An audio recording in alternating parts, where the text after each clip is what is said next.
PM Modi ने अपने भाषण में कहा उत्तराखंड आध्यात्मिक ऊर्जा से लबरेज है। साथ ही साथ कहा कि उत्तराखंड नए लक्ष्यों की तरफ बढ़ रहा है। हमारी ये देवभूमि आध्यात्मिक ऊर्जा से ओतप्रोत है। यहां उत्तराखंड की प्रगति के लिए नए नए रास्ते खुल रहे हैं।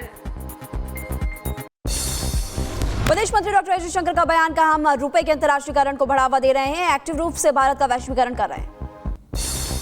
हिंदी भाषा के विरोध मामले पर बोले बाबा धीरेन्द्र शास्त्री, कहा देश की मूल भाषा हिंदी, हिंदी देश की जड़ है और इस देश में हिंदी ही मुखिया है। देश की मूल भाषा हिंदी है। हाँ, भाषाएं अलग हो सकती हैं पर भेदभाव नहीं होना चाहिए किसी भी भाषा के साथ। हिंदी इस देश की जड़ है, इस देश की मुखिया है। पीओके को लेकर विदेश मंत्री एस जयशंकर का बड़ा बयान, कहा पाकिस्तान ने कश्मीर का एक हिस्सा चुराया, पीओके लेने के बाद कश्मीर का मुद्दा हल हो जाएगा। क्रिकेटर मोहम्मद शमी ने रोजा न रखने पर बोले मौलाना शहाबुद्दीन रिजवी, कहा इस्लाम की निगाहों में गुनहगार है मोहम्मद शमी। क्रिकेटर मोहम्मद शमी ने किया कि उन्होंने रोजा नहीं रखा, जबकि रोजा रखना उनके ऊपर फर्ज और वाजिब है। रोजा न रख करके मोहम्मद शमी ने बहुत बड़ा गुनाह किया।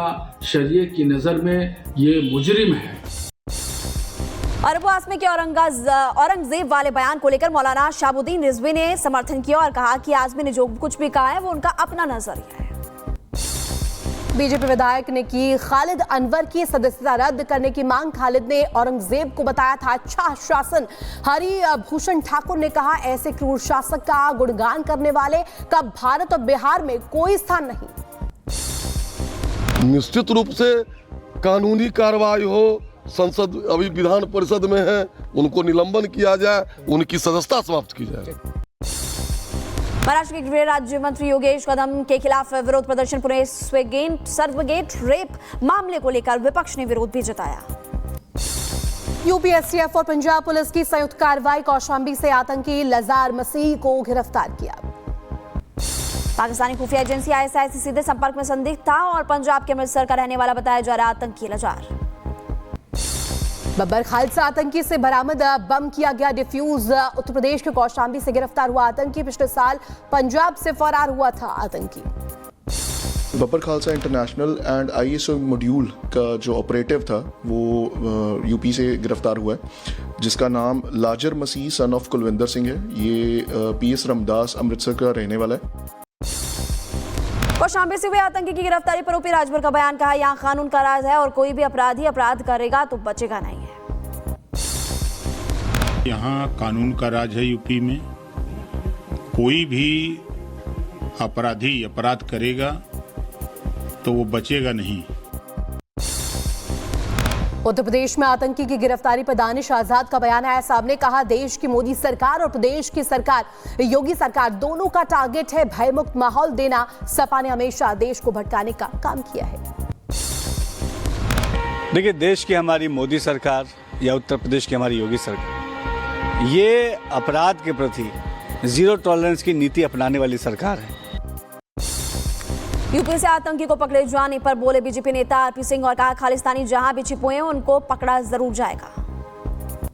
खालिस्तानी जो हैं उनकी पकड़ धकड़ यूपी सरकार और बाकी सरकारों के साथ मिलकर हो रही है। पंजाब सरकार का भी इसमें रोल रहता है, पंजाब पुलिस का भी इसमें रोल रहता है। तो पंजाब पुलिस और यूपी पुलिस की ये दूसरी पकड़ है। कर्नाटक में लोकायुक्त ने की बड़ी कार्रवाई। कई स्थानों पर की गई छापेमारी। आय से अधिक संपत्ति अर्जित करने के संदेह में एक्शन। तमिलनाडु ने 10 जगहों पर छापेमारी की। मनी लॉन्ड्रिंग के मामले में एक्शन लिया गया। सेंथिल बालाजी उनके सहयोगियों पर छापा। राम जन्मभूमि में आतंकी इनपुट के बाद बढ़ाई गई सुरक्षा। चप्पे चप्पे पर पुलिस की तैनाती। संदिग्धों से की जा रही है पूछताछ। गोरखपुर में सीएम योगी आदित्यनाथ ने लगाया जनता दरबार, सुनी लोगों की समस्याएं। सीएम ने लोगों को हर संभव मदद का आश्वासन भी दिया। लखनऊ में लाल बहादुर शास्त्री छात्रावास के छात्रों में आक्रोश देखने को मिला। खाने में कीड़ा मिलने से छात्रों का फूटा गुस्सा। लापरवाही का आरोप लगाकर विरोध भी जताया।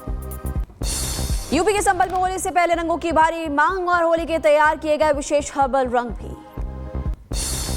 अमेरिका के सख्त रवैये के बीच नेपाली निर्वासियों को लेकर के पहला चार्टर्ड विमान काठमांडू उतरा।